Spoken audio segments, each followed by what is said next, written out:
right, there we go. Now we're in. I thought I started the video, but it didn't go. If you give me 1 second, let me just make sure the streams are up. Yes, they are. Oh, I gotta kill that. Oh, that's YouTube. Sorry. All right. So sorry. I am here. All right. Just need to verify that everything was up and working. I'm working alone. All right. So I just want to thank everybody for joining us to hear Matthew's interview and story. If you're new to Story B, which you probably are because we're still pretty new, please like and subscribe if you're on Facebook or YouTube. Also, let me put these up real quick. I do, until the end of the year, we are running some promotions on the website. As far as booking goes, you can get 20% off of your booking if you book before the end of the year. And also, if you see that scrolling thing at the bottom, you can use the promo code there, Holiday15, for 15% off your merchandise order at our Teespring store.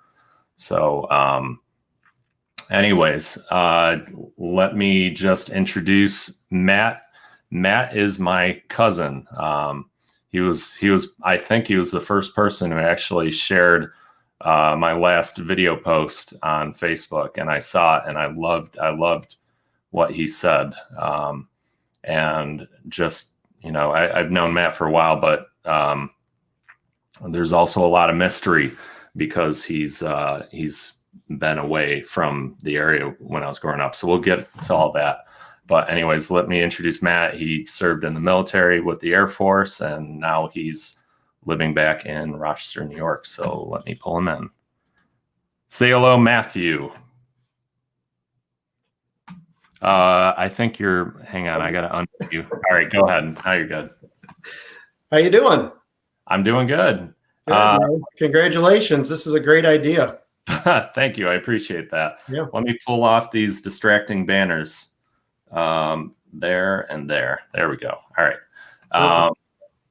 So let me just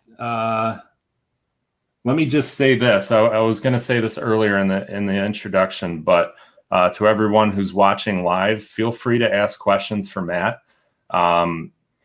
I think towards the end of the interview, we would do this, but if you have questions, I can actually put them up on the screens and Matt can try to answer them. So I have questions for Matt that I've been trying to answer for years. So, you know, you guys could ask too if you want. But. Yeah, here's your chance to stick it to them. Really make them squirm. Yeah. Anyways, let me. All right, now I got the comment view up. All right, so we're good to go, man. So I saw your post on Facebook, and I really liked what you said. I got it written down here. You said, and I appreciate this, my cousin is doing great things. He's a good man, sharing people's stories and making a living doing it. These days, social media needs a positive spin.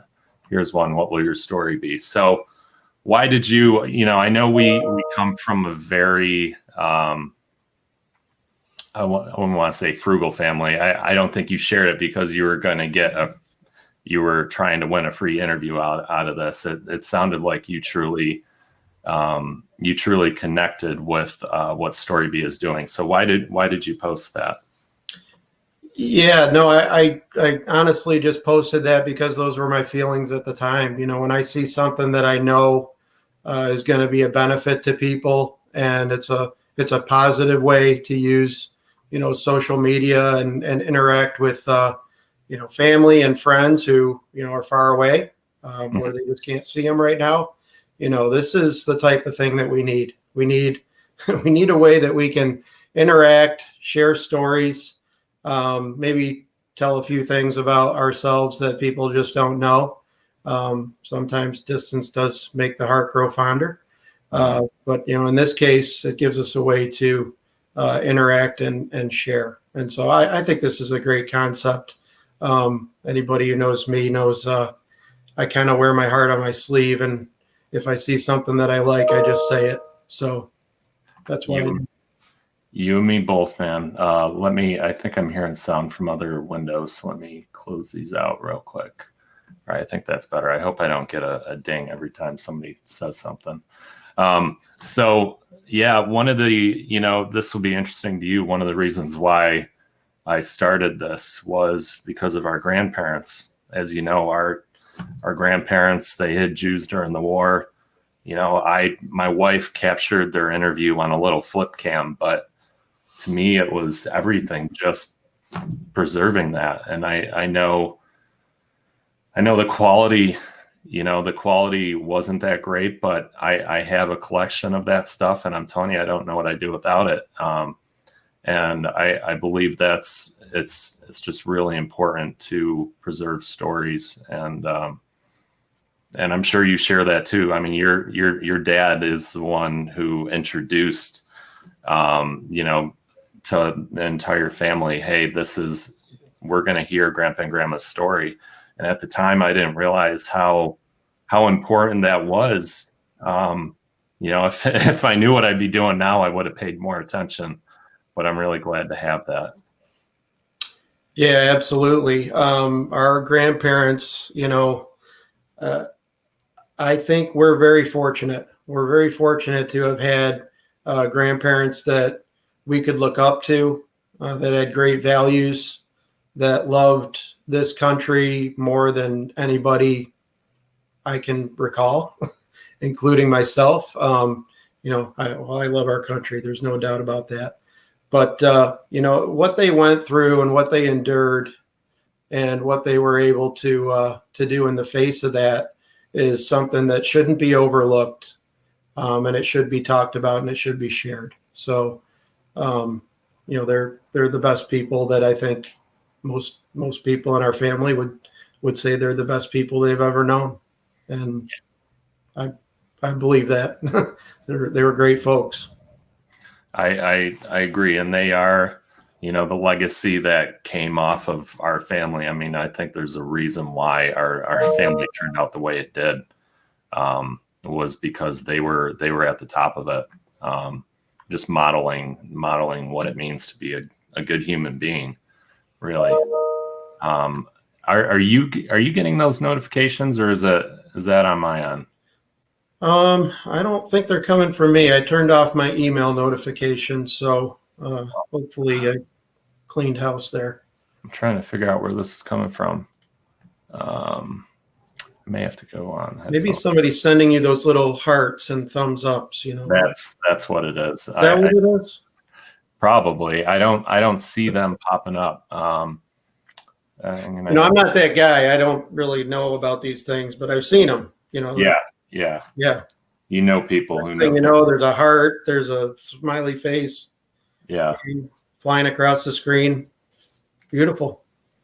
All right. So let's get into the questions. I've been trying to debate whether or not I want to show both of us. I think I'm going to show you when you're really answering these questions, because I really want to capture that in its entirety.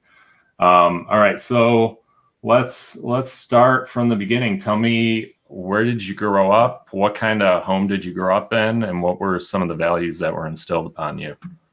Well, grew up in Rochester, New York, in many different places within Rochester, actually.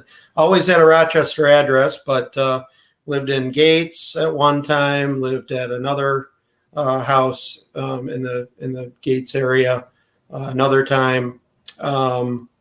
Then we moved over to the east side of town, where my folks now live in Penfield, still with a Rochester address right there off of Browncroft Boulevard. Had a great childhood. I mean, I learned so much from the early places that we lived.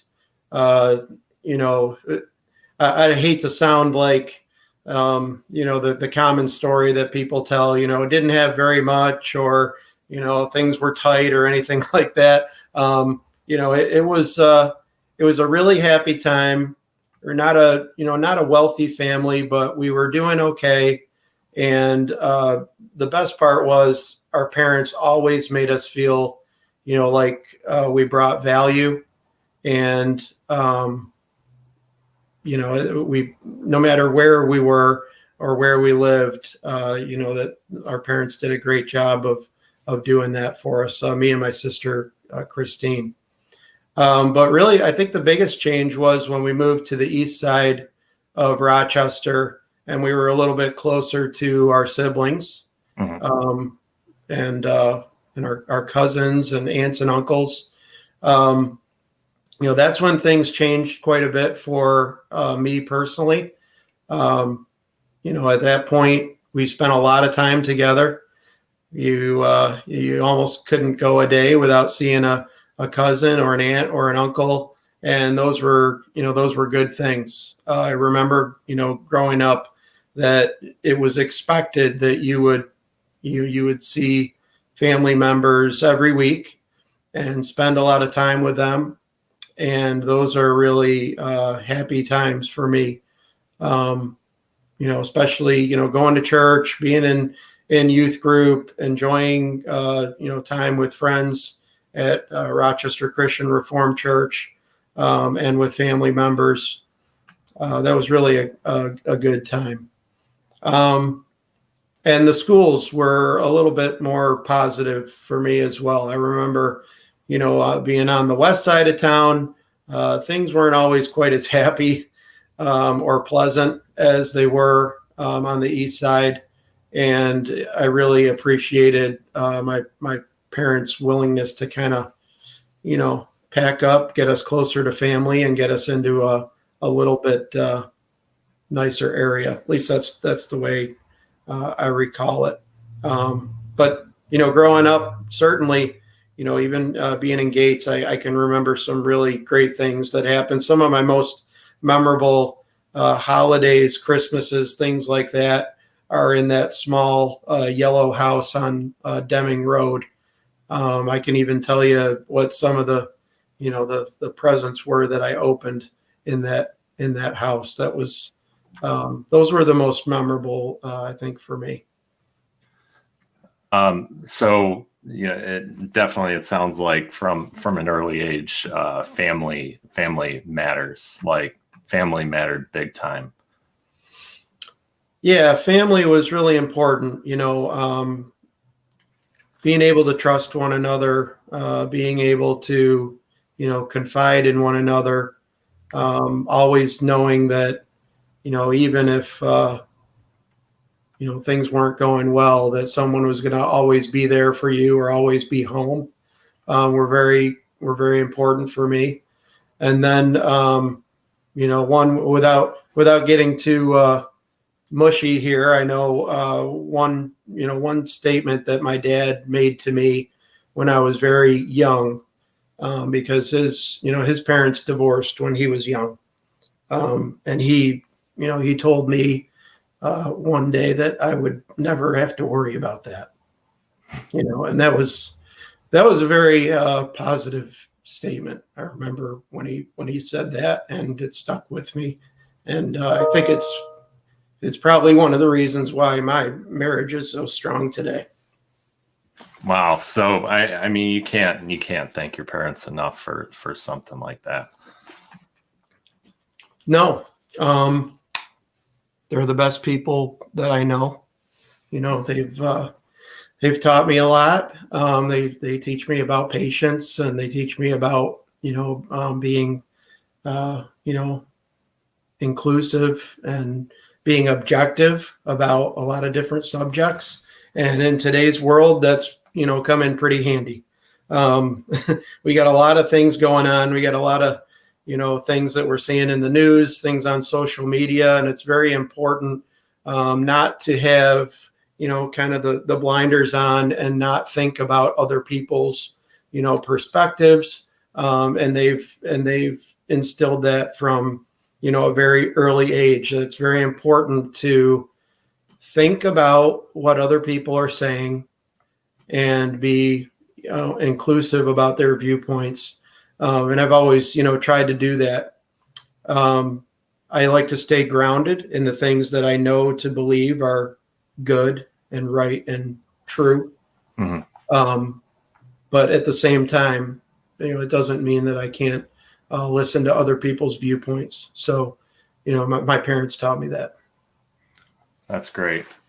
So what did you want to be when you grow up? Not everybody who goes into the military wants to, some people do it as like a last resort because they don't have any plans. Some people grow up actually thinking they want to do it.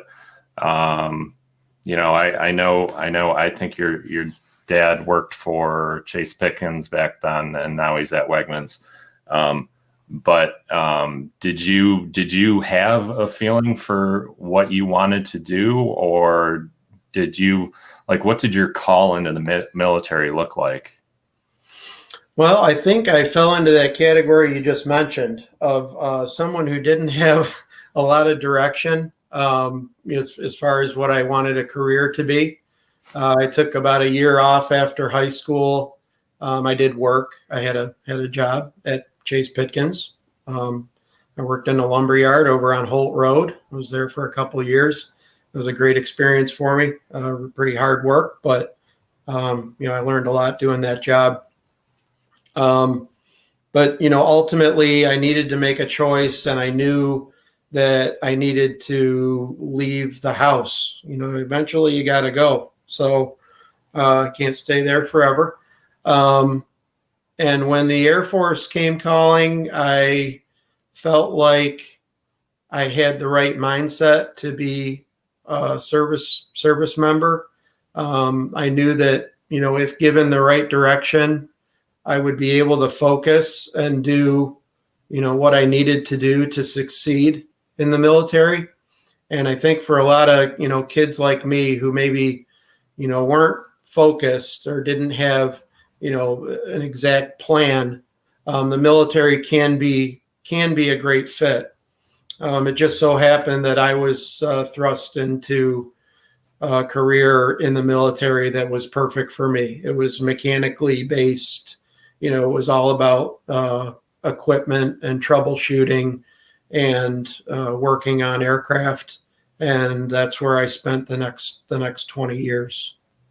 Did you think that you would make a career of it? I mean, did you plan on staying in that long? And,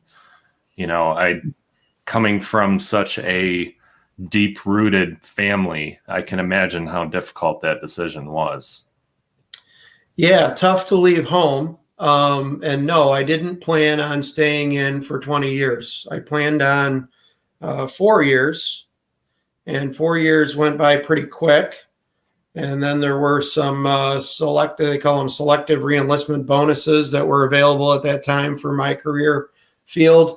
And I took advantage of one of those. And, you get to that point of no return in the military career when you hit 10 years. When you hit 10 years, and it's like, why get out now? I've still got a lot left to offer. I'm in that, mid-level NCO tier right now. I'm probably the most skilled that I'm ever going to be. Mm-hmm. And, 10 more years and I'll have something I can really look back on and be proud of. So I stuck it out and, brought my family along with me. Did you feel like you had that duty to, I don't know what your team looked like, but did you feel like you had that duty to just stay in? To some extent, if you get to be good enough at your job and you find your niche in the Air Force, and aircraft maintenance is kind of unlike any other job in the military, across all branches. It's really a different animal. It's kind of run like a business. So you can really find your niche, you can find your specialty.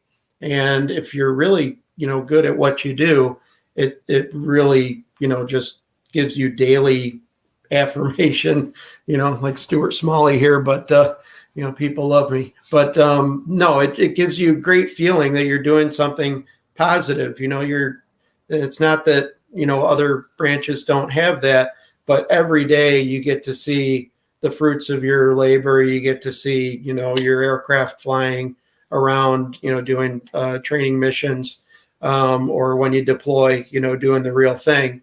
And yeah, you get a lot of satisfaction out of that. You really do. And you know that if you get out, that's going away. So to some extent, yes, I did feel an obligation to stay. But, one thing that the military did teach me is that when you leave, and eventually you will leave, whether it's one duty station to another, or, separation or retirement, that machine just keeps going. It does not. It doesn't wait for you. No, it doesn't wait for you. I mean, they're just as effective today as when, I was there, or some of the guys that I worked with. So, that's the great thing about the military. They can just kind of march on. Do you have anything that you're most proud of? Like, were there any major accomplishments in your career there that you'd like to recognize? Like, I know you don't like to brag about yourself, but what are you most proud of doing that? Well, we did a lot of good things. It was my unit, my squadron that I was in. I was primarily, throughout my career, I was in the 74th Fighter Squadron, Flying Tigers, and being a member of that unit is very near and dear to me. I have a plaque that hangs next to my bed that Brenna doesn't like hanging next to my bed, I don't think, but it says, once a Flying Tiger, always a Flying Tiger. I'm really proud to have been part of that unit. The history goes back, all the way to 1941. So very proud of that. As far as individual accomplishments, being available, deploying when I needed to.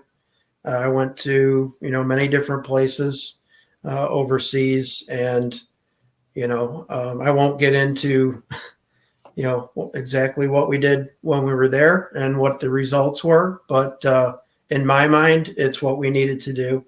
And I'm very proud to say that we brought everybody home as well from our unit. So that's great. That's great.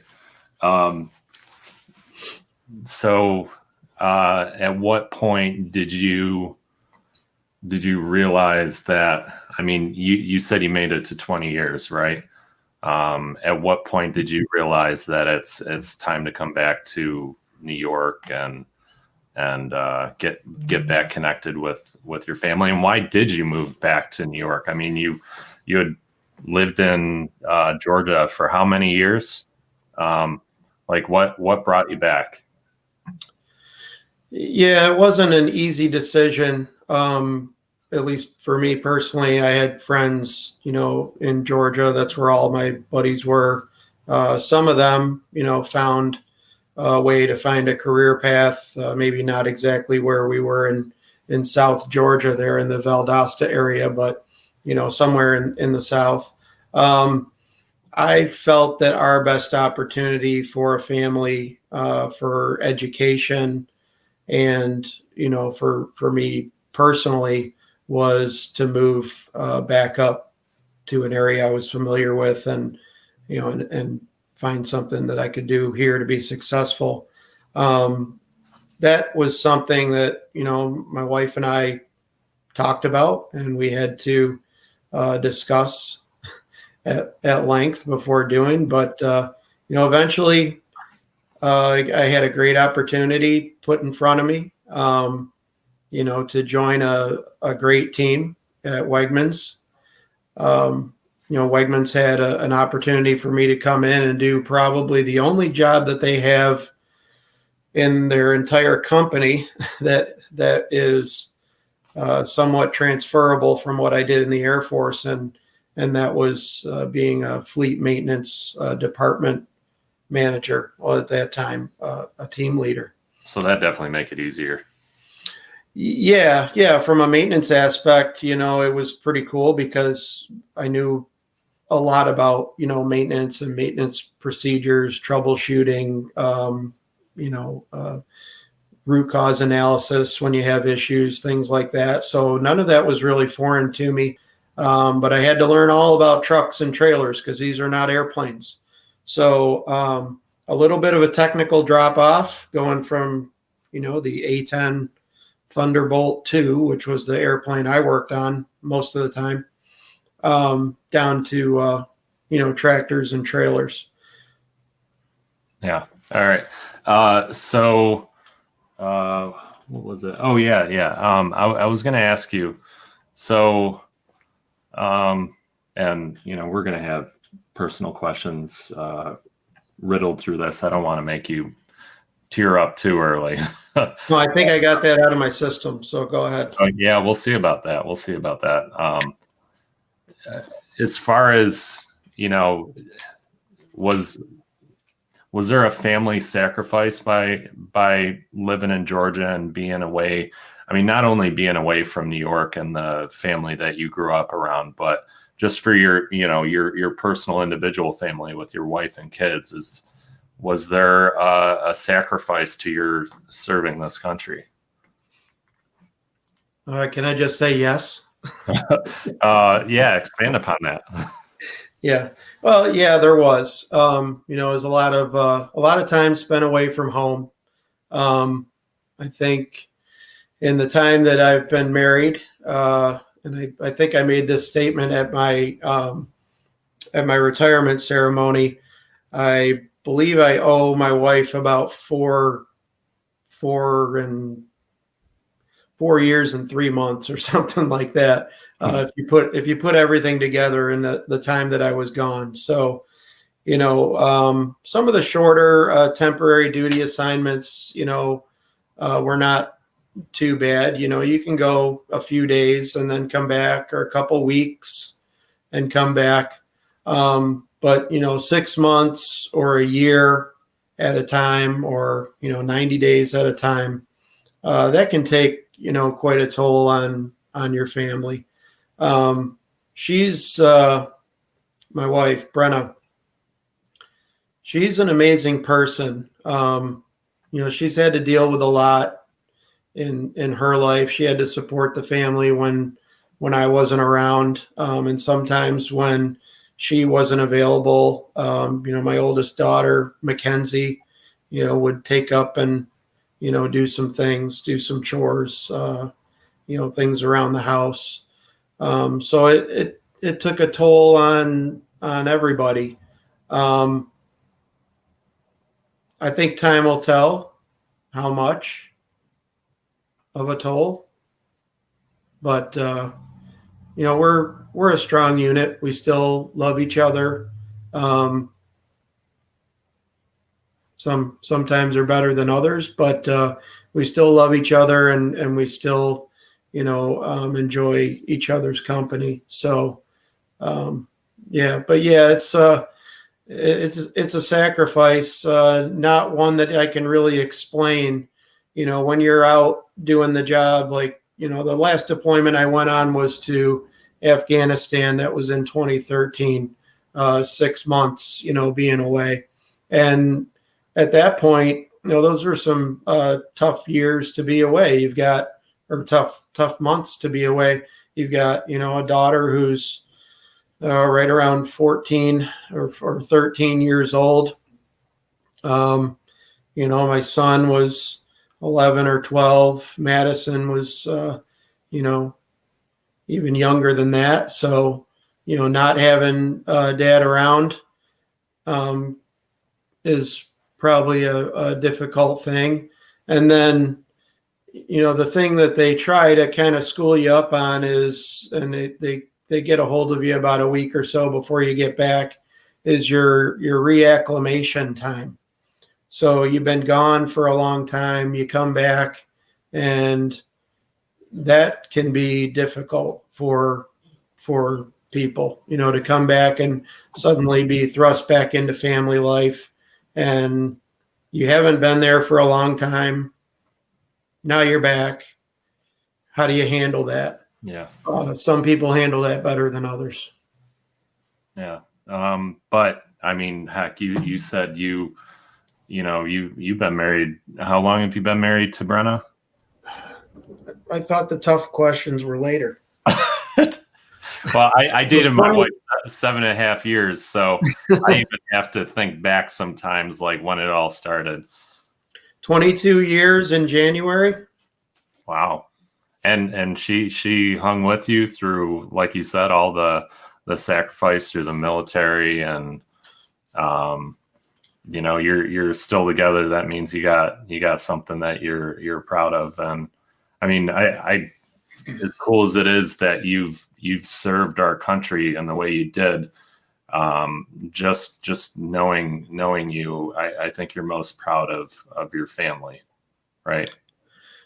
Yeah, I mean, we made it. We made it through, not without bumps and bruises, but we made it. So, I can tell you a lot. I unfortunately know a lot more of my friends who wound up, getting divorced or separating during that time than I do ones who stayed together. Um, that's unfortunately some of what happens when people are gone, or separated for a long period of time. But again, it goes back to what we talked about before. Grandma and grandpa, mom and dad, telling us what's important. It wasn't going to happen if I had anything to say about it. And thankfully I was smart enough to be smart and be faithful to my wife, and she was to me. And there was never really any question about how it was going to turn out. We're married and we're sticking together, and it's going to stay that way. Yeah, it's definitely going to happen. So sorry, I have this like mosquito flying around. I don't know what mosquitoes are doing in December, but apparently they still exist. We don't have those up here. We have nothing's alive outside. Yeah, it's a little frosty here, but my brother told me this morning, I think it's like 12 degrees there. So yeah, don't buy citronella. It's a scam. I'm telling you right now. Citronella is a scam. I'm sure there's a story behind that, but we need to keep moving on. So is there anything else that you want to say about family before we talk about some other things? Like, I don't know if you want to talk about like how you met your wife, and part of your story is also your family story. So if there's anything else you want to say about your wife and kids, and even your extended family, now's the time. Yeah, I married into a great family, southern family from down there in North Carolina, in the Fayetteville area, and I met Brenna in Fayetteville at a country and western dance club called the Palomino. I think the first thing we ever did together was play air hockey, and then we danced. So, really romantic, I know. But yeah, that's how I met my wife. We dated for a while, and thankfully when I finally got up the guts to ask her to marry me, she said yes. I had to ask her dad first, so I drove to the Kelly tire shop and where he worked, and I asked him, would it be okay if I proposed to your daughter? And in his deep Southern voice, he said, she's kin to her mama. Yes, I do know that she's kin to her mama, and that's still okay with me. So, but he was speaking of Vicky, my mother-in-law, who we love very much. She's a very sweet lady, very grounded in her faith, and she's been, a great help in helping to raise our kids and keep our family, grounded as well. So, yeah, my wife, I think one of the things, I'm going to show you a picture, and she's going to probably kill me, but That's okay. Um, one of the things that she did Hold was, it up real close. oh, wait. That's probably reflecting. All Can right. you see it now? Yeah. All right, you can pull it back. All right. So when I met Brenna, she was already a school teacher, and I thought that was pretty cool. She had graduated from East Carolina University. She had her master's in education. I tell people she has more degrees than a hot summer day, but she did that, but it wasn't really her calling. And then she decided when we moved to Georgia that she wanted to change. At that point, she had been out of teaching for a while. She decided she wanted to change careers, and so she went to school again to be a radiology technician and a radiologic technician. Is that right? She'll correct me later.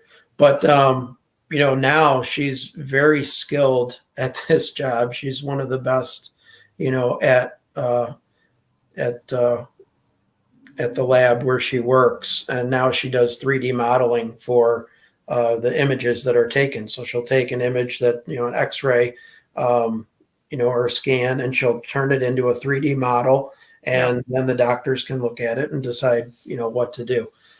Pretty darn cool.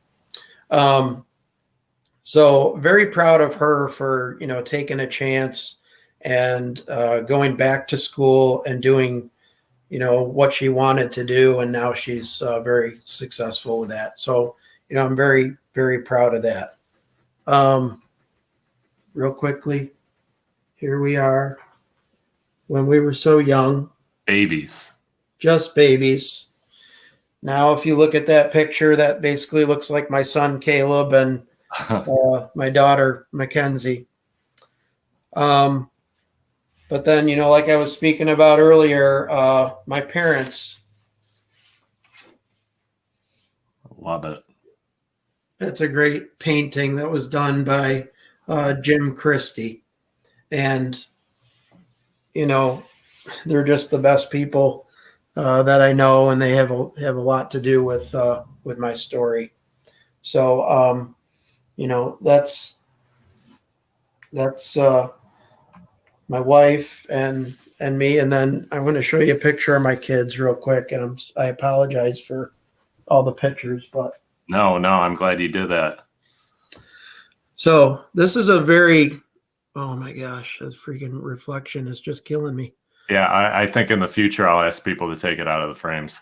Yeah, sorry about that. Oh, it's okay. This is an old picture. My daughter Mackenzie in the middle, she's now 20. She'll be 21 in March, and I can't believe it. My son Caleb is 18, and our youngest daughter Madison is 14, and she's a mess. But you mean that in the best of ways? Yeah, no, but they're great. They've all, they're all doing their own thing. Mackenzie goes to school in Georgia. She's got her boyfriend down there, and she's doing very well. She's got a job down there as well. So she's dealing with the whole COVID thing away from home, far away from home. Caleb is still very close to home. He lives here still, and he is going to Brockport, and eventually is last plan that I heard is to enter into the military at some point, probably into the Army. So very proud of that. If that's the path that he chooses, I think that'll be great for him. And then Madison is still in school. She goes to Willink here in Webster, and one of our little artists, and loves music, and she's a little bit quirky and weird like me, but that's okay. But that's my three kids. I couldn't ask for them to be any better than they are. They're both taking their own path, and hopefully they'll use whatever tools they have to serve, serve their community, serve their country, do whatever they can do in their own way to help others. That's great. You sound like a, a proud husband, proud son, proud father. Sounds like as far as your life so far, if you could put one word on it, what would it be? Well, I think pride is the right word. If you don't have pride in anything and you don't have pride in yourself, then you kind of stop caring and you let yourself go. So, when it comes to our country, being proud of our faith, being proud of our family, once you stop being proud, you just kind of stop being productive. So, I'm very, very proud of those things. I'm also very proud of the work that I'm doing where I work now at Wegmans. I think we're doing some great things. And hopefully in my own way, I'm contributing in that same way. That's great. So was it, hang on, let me put it back on us. Was it in any way like a culture shock being back in New York, suddenly around family again, and working in a job that wasn't the Air Force? Oh yeah. It's been crazy. It was like going into a time machine. I mean, you're gone. And yeah, I visited, Rochester here and there. I would come back once in a while on leave, but to come back and live here, it was like I was finding out about everything all over again. You try to stay aware of the fact that you've been gone. And yeah, all your aunts and uncles, all your cousins, and you kind of sort of know their kids now, and their kids are growing up. But really, you've missed a huge chunk of their lives.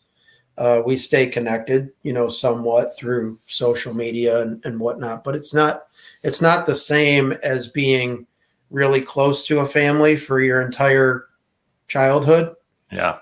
And all through school, and then being gone through, what are considered probably the prime years of, your life as people are getting their education or their higher education, or starting their careers or starting families and having babies and doing all those things.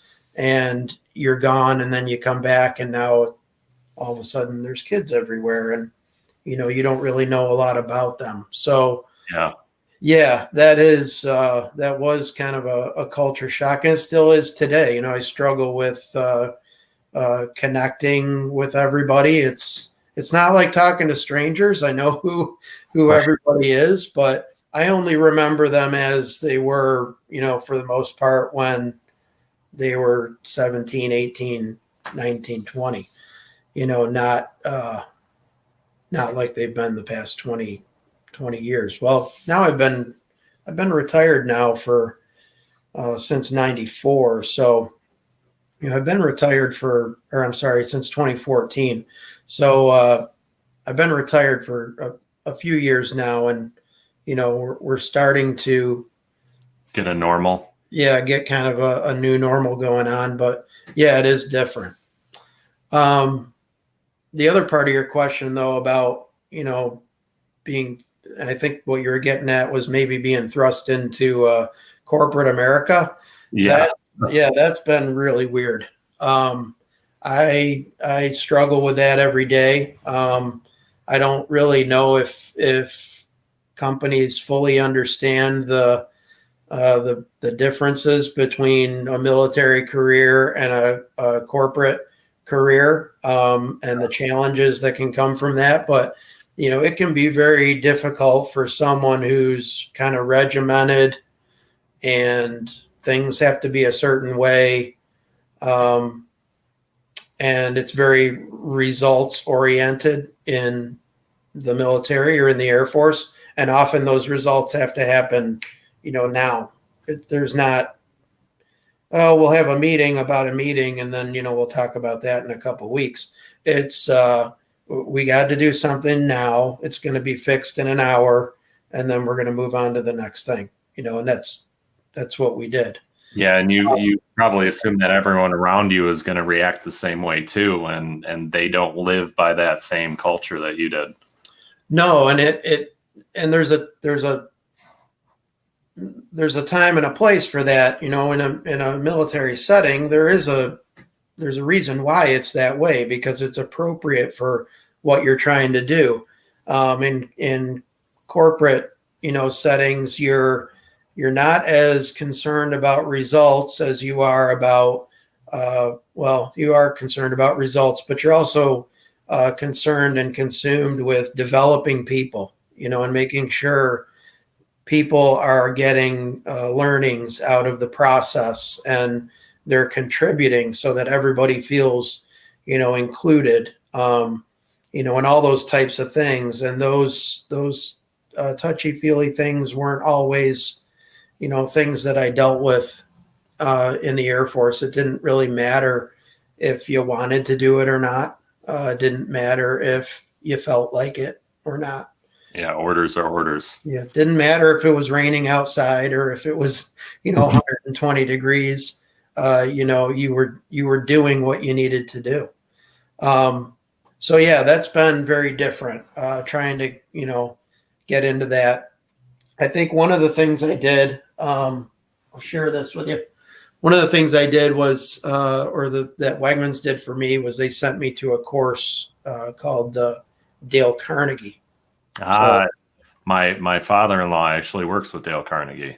Oh, well, great. I mean, yeah. So you understand, some of this. Did you take the course as well, or you? I have the book and I know all about it. Yeah. Reading is not my favorite thing. I don't know if you're anything like me. I don't. No, that's why I take the little book. See? Right. That's got all the answers in it. Yeah, I don't like the big books. I take the one that's like abbreviated Cliff Notes version.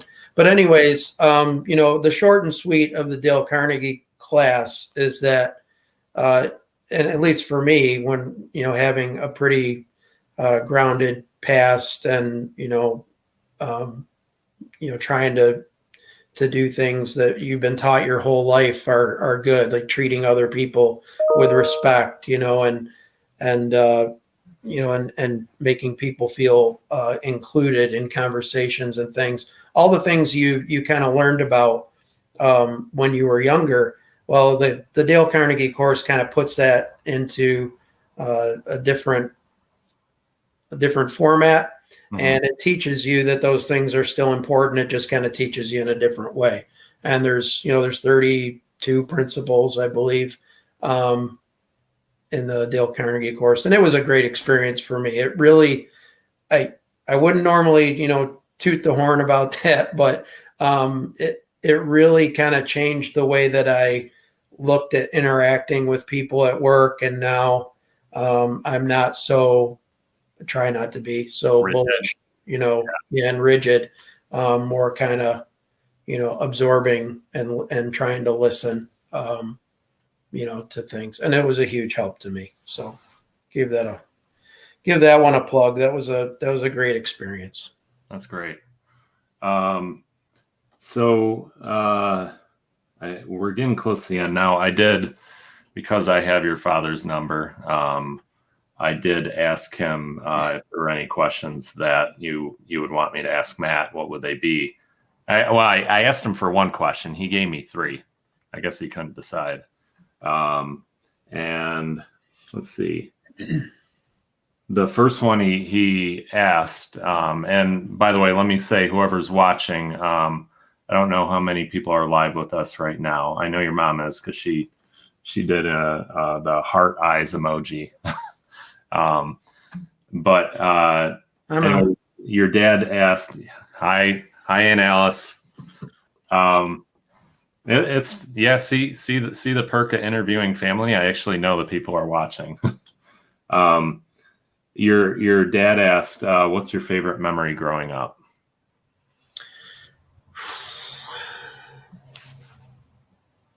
That is kind of a tough one. I think probably going camping. We are a camping family. We always have been.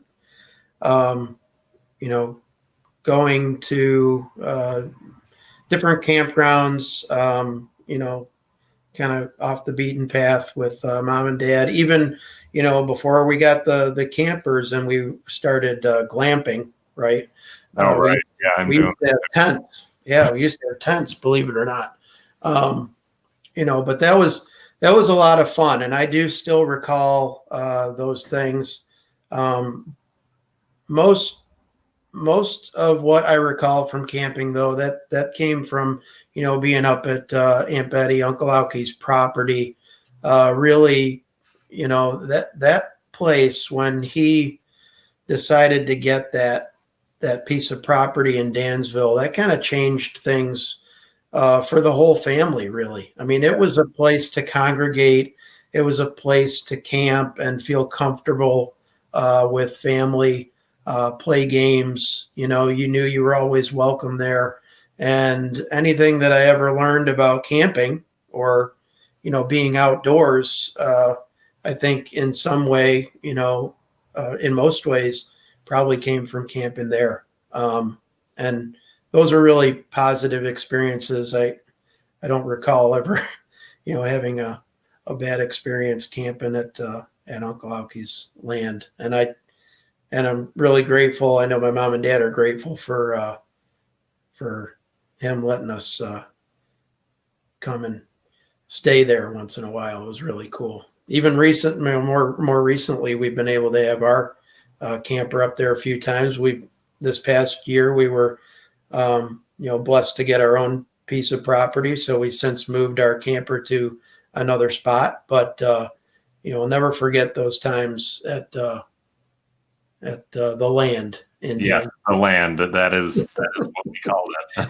It's always going to be the land. That's right. And I know back then I was about this big, and I wasn't an adult asking you adult questions. I was probably annoying the crap out of you and the older cousins. But I do remember being around. There was, if you wind back, I don't know what it's like now. I hadn't been to the land in a while, but there was that the fire that was closer to the edge, not the main one that people gathered at, but that little side fire. I remember gathering around that, and you were there. Probably Mike was there, and we were all gathered around this fire. It wasn't even lit, but we were standing there trying to get reception, listening to the Bills game. So this is a good segue to talk about your hobbies, and I have a feeling you like the Bills a little bit.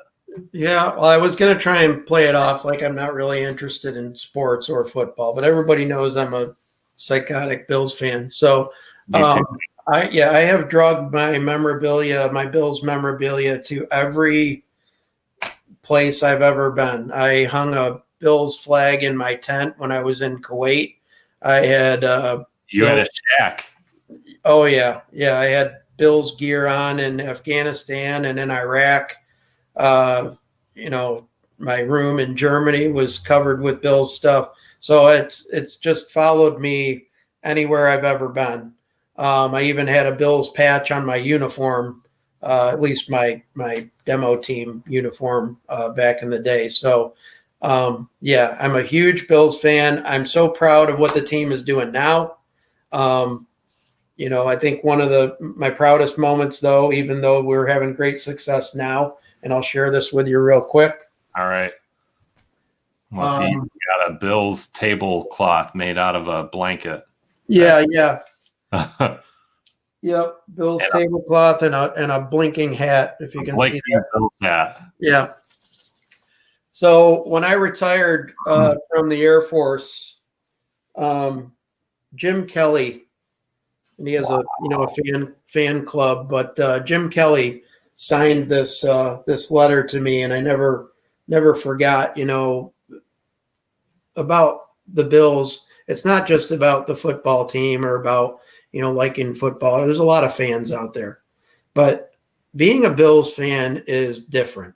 It's tough to put your finger on it, but there really is this sense of, family, community, and of course, a lot of that comes from a lot of heartache, a lot of years of not quite making it, not quite closing the deal, especially in the Super Bowl years. So, but from that, I think it has brought us close together. And I know that one day when we do win the big game, It'll happen. And it's going to mean more to our fan base than any other fan base in the world. I don't care who else calls themselves America's team, or my brother-in-law, who we've been trying to convert, who's a Steelers fan. He's not going to convert, although after last week, maybe he'll think about it. Yeah, we'll see. I know Yeah. that must I don't know. I just had to throw that in there. Yeah, a little jab. Well, he sent me a lot of mean pictures, so I got to get him back. But whatever. Hey, what are they going to do once Ben retires? Nothing, right? I don't know. They'll have I don't want to get somebody else in there. What's that? I don't want to get to trolling, because the second you start trolling other fan bases, you curse your own team. So I'm not going to do that. Yeah, I'm typically not that way, but he did start it, so right. I just had a little one back. But anyway, Jim Kelly sent in that letter. He also signed a football for me, congratulating me when I retired, and that was great. Never forgot that. He's a class act, and he still lives in Buffalo. I think one of the reasons why the team is so successful and beloved right now is because of our new quarterback. We've got Josh Allen. We got the Josh's Jacks here. Oh, the cereal. Yeah, we got Josh's Jacks. Right? I mean, yeah.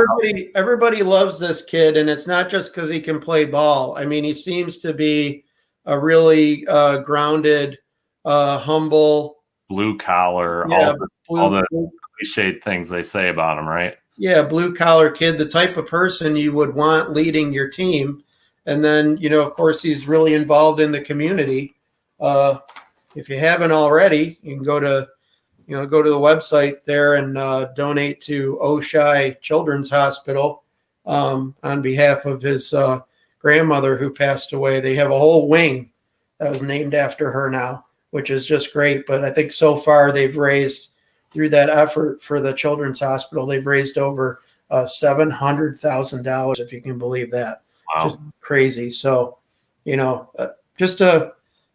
seems like a nice guy. If history has taught us anything, it's not to put too much faith in man. Yeah. Because there's been, a lot of disappointments, and people can disappoint you. But I think, when you do have someone who's in your life, or someone, who is a positive, a positive influence, we should celebrate that while we can, because those are great things, and to see what he's doing, it just makes me want to be even more of a fan. So go Bills. Yeah, absolutely. I know you and I could sit here and talk about the Bills like all day long, but we probably. Yeah, absolutely. And you and your dad are probably, like, out of everybody I know, are probably the biggest Bills fans, and the only ones that I feel like can hang when I start hang like verbally, like when I start talking about it and not tuning out. I mean, you're totally bought in. So I've always appreciated that. We're in at this point, we're sold out. Absolutely. Yeah, that's right. All right, so let's get back to it. I don't usually when I do in-person interviews, I don't. Your mom said, "Oh, we can." I'll put that up. Oh, we can hang. Yep, she's a big fan too. Oh yeah, for sure. And And that's I know for me, like living in Georgia, that's the one thing I miss more than anything. And I would give anything to teleport to New York every Sunday and watch the game with everybody. And I'm telling you, like, it kills me just, outside of this, I also work at a church. So like I'm watching the clock all the time, knowing, oh shoot, the Bills game's starting. Sometimes I'll schedule an interview at 1:00 because I have no choice. and then I gotta just like shut off all notifications on my phone. Yeah. So it doesn't get spoiled. Always a challenge to find your games when you're out of state. I remember trying to find games being overseas, or going to the morale tent at 3:00 in the morning to watch a game, that was being played back in the States in the middle of the day. It was, yeah. But whenever you could catch a game on the one TV they had in the morale tent and it happened to be your team, it was like winning the lottery. Yeah, Christmas, right?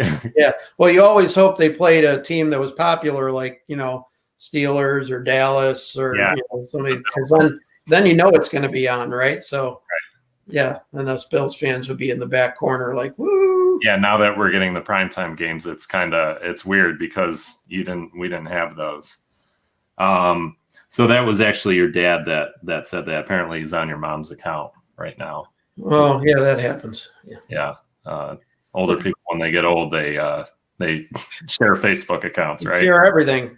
I did not call you old. I'm sorry. So the other questions that your dad had, I don't think we'll get to all of them. Is he said, what are your hopes for your kids and what is your only comfort? Well, for my kids, I kind of alluded to it earlier, but I really just, they find a happy life. I hope that they're always healthy. That's something that we take for granted and we shouldn't. But when we talk about, our hopes for our kids, I think sometimes we just assume, health, but really hope that they have a nice, healthy life. They take care of themselves. They do something that is, that fulfills them. And I know that true fulfillment comes from doing things that help others. That's my hope for all young kids today is, is that they can find a way to contribute, be aware, be observant. When they see something that's wrong, do something about it. And that's my hope for my kids. That's great. The third question, what is your only comfort? Knowing that you grew up in the same church as me, I think I know what that's asking. But what does that question mean to you? What is your only comfort? Well, Jesus Christ died for my sins, and He's my Lord and Savior. That's what gets you through everything when you have a faith-based family. I have a picture on my refrigerator out in my little man cave there that my mom sent me when I was deployed, and it has a verse on it, Joshua 1:9. That have I not commanded you? Do not be afraid, for I am with you wherever you go. I may not have gotten that perfectly right, but that one, always stuck with me. I had that in my locker in Afghanistan, and we once in a while would have some rough nights or days. Most often over there, what you're dealing with is not direct fire, but rocket attacks, things like that, where they lob rockets on base trying to get a hit. That's unfortunately very common in the area that we were at. and I saw a lot of my brethren over there get pretty darn scared. Some of the toughest guys that I ever knew, big big strong dudes, or and it didn't mean that they weren't tough guys or tough people, but I knew for me that I wasn't afraid. It was shocking, but in those moments, I wasn't fearful. I was comforted. So That helps get you through. yeah, when you know that no matter what happens, the people who you might leave behind, or even if you're if you're injured, that you know things things are going to be okay. And I might have a little bit of a sheltered view, because for our group, for our unit, most often things were okay. Mhm. We had some close calls, but like I said, we always brought everybody home. But I saw other people in that location who went home another way, and I'm I think about that a lot. But yeah, you know we remain faithful.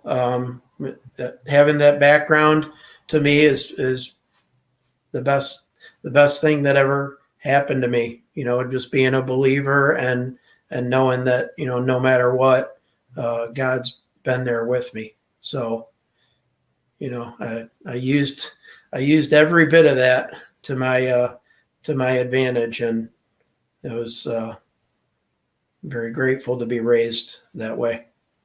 That's awesome. Um, so we're getting to the end of this thing. So I got the tail end questions to ask here. I think if you've been following this, you know what the last question I ask is. But before we get to that, what has your story been so far, and how do you want to be remembered?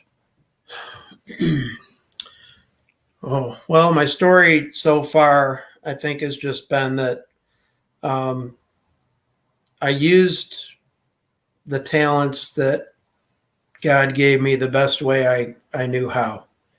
Um, I'm not the most skilled person. I'm certainly not the most educated person. I don't have any degrees. I don't have, much higher education. I do have, some credits here or there, and I've, been fortunate enough to take some classes. But I used whatever skills God gave me, and having and being detail oriented in certain aspects of my life uh, to my advantage. And those things so far have not gone to waste. Um, but I think I can do better. I think that'll probably go into your last question. Yeah, yeah. So the last question, the story beat question. Um, it's very. Every time I've asked this question, it's very difficult to answer, and the reason is because there's accountability to it. I mean, the second you say it, you kind of you're putting that out there that this is who you're going to be going forward. And some people, I guess it's a chance to change from this point forward, or just say, hey, I'm gonna still continue to be this guy. So after everything you've been through, at the end of your journey, what will your story be? What will it be? Well, I thought about this question too, as you told me to kind of prepare for it. God only knows what the end will be. I certainly don't know, but I think a fair goal for myself, and if I, want to be remembered this way, is to, ultimately be a better version of what I am today. Um, I always kind of, struggled to find myself. I've lived different lives. I had a life before the Air Force. I had a life in the Air Force. I may have even, kind of jumbled in a couple of different identities while I was in the Air Force, depending on my role. I've always tried to stay grounded and not get too far off center. And now, after the military, I'm yet again a little bit of a different person. So there's these different chapters, and each one has pulled me in a different direction. But I think, my story will be that, at the end, whenever it is, I'll be a better version of what I am today. And by that, I mean, more specifically, an even better husband, a better dad, a better brother, son, whatever you want to call it. Just try and improve upon, what I've done so far. And that's an opportunity that everybody has. Some days are better than others, but most days, I try to get up and I say, today's a new day, and I'm going to do a little bit better. And some days I succeed, and some days I don't. But that's probably true for most people. So, I can't give you anything grandiose. I don't think there's going to be any names written on any stone anywhere, or any statues or anything like that. But maybe I'll just be the best version of me that I can be. That's awesome. That is something lofty to shoot for sure. I think we all want to be the best versions of ourselves. So Thanks. I think that's the end of my questions. Were there, I'm sure you booked this interview, I think 2 weeks ago. So you've had a lot of time to think about it. Is there anything else that we haven't talked about, or any points you wanted to get across that you haven't yet? Well, I think I'd probably end with, there's been a lot of turmoil lately. There's been a lot of, you mentioned pulling people in different directions. Stay centered to what is true. Stay centered to what is, has grounded you, and stay centered, to God, because ultimately that's what's going to be the deciding factor in how, things turn out, whether it's with our country, or with people who are sick, and, everything that we're going through right now. Try to stay centered, try to stay grounded, and remain faithful. Don't ever lose faith, because, and try to stay proud of, our country as well. I know it's difficult for some people to see that, but this is still the best place in the world. And I can assure you, and I've been to some pretty, without an expletive, I've been to some pretty terrible places. And I mean, places where people don't have the right to do anything. I mean, and they have no food. They have nowhere to go. Their family members are taken from them. And as bad as some of the things that we've seen, on television or on the news or in social media, and some of those things have been pretty darn awful. Despite those things, we still have the ability to get better and right those wrongs. And we still have the greatest country in the world. I'll show you one last thing. Okay. Oh, I know what that is. Wow. Yeah.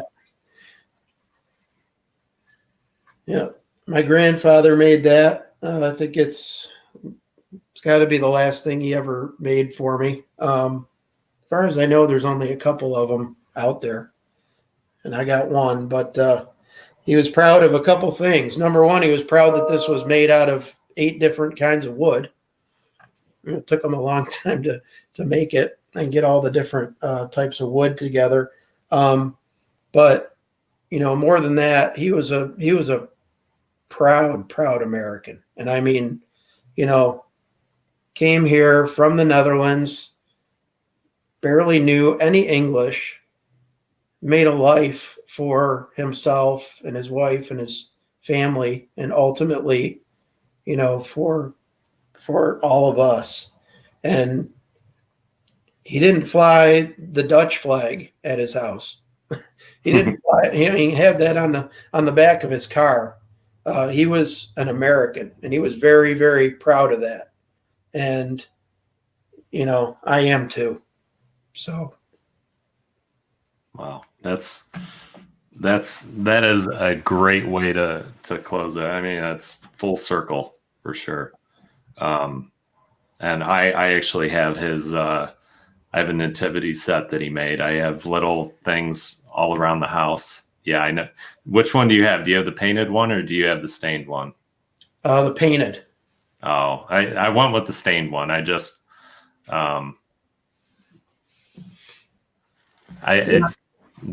we got that kicking around the house. I'm sure you might still have some booties left that Grandma made. But we have a whole bin of booties, all sizes. If anybody's interested, they're not worn down. Mine are worn down. They got holes in the heel. You give them to Aunt Lena. She'll fix them up. Right. She's the resident booty knitter. All right. So I think that's it, man. I what a great first live stream interview. You really did a great job. I love how you had everything ready to go to bring into it. I think this is a great first example as far as trying to tie everything all together and showing those physical memories that you have as well. Any parting words before we sign off? Thank you. Congratulations. I hope this, people got a little bit of value out of it. Thanks for letting me share, some parts of my story. And maybe we'll catch up in 10 years or so and do it again. We'll see. Maybe. See what we learn. Yeah, I actually talked about my brother about that this morning. If anybody would ever be interested in doing follow-up videos and this people giving their story the answer, and then hey, 10 years later, guess what? It happened. That kind of thing. That's really cool. All right, so I think we're gonna sign off. You can stay here. I think when I hit the end button, it's gonna end the broadcast, but we're still gonna be in the same room. So thank you everybody for joining me. Let me put up that quick banner real quick. Obviously a great, what's a better Christmas present than getting to preserve a story for someone else. So if you're interested, book a booking at our website. Use code BUZZ2020 to get 20% off your booking. So and then obviously we got merch too, designed by yours truly. But anyways, let me get that stuff off. I hate even having to do that, but that's how we keep the lights on, right? Oh, right. Are you pointing to the logo? Yeah, I'm pointing to the logo. Oh, I appreciate that. I don't know exactly why. I assume your view looks like mine, but slightly different. So yeah, I got to get a sticker, man. Yeah, like, subscribe. You can get a sticker. You can get a pillow. I can't see it right now, but pillow, jacket, whatever, any of that stuff. But it's less about, for me, it's less about even just supporting the company itself. To me, it's about starting that conversation about, preserving people's stories and them declaring what their story is going to be, because we're all part of that. What I believe is a greater story. All of our stories are connected, and Matt's story is just one of many that ties into that bigger story. So goodbye, everybody, and tune back in at 1:30 for Summer's video. All right, bye. Stay healthy, guys. Stay healthy. And broadcast.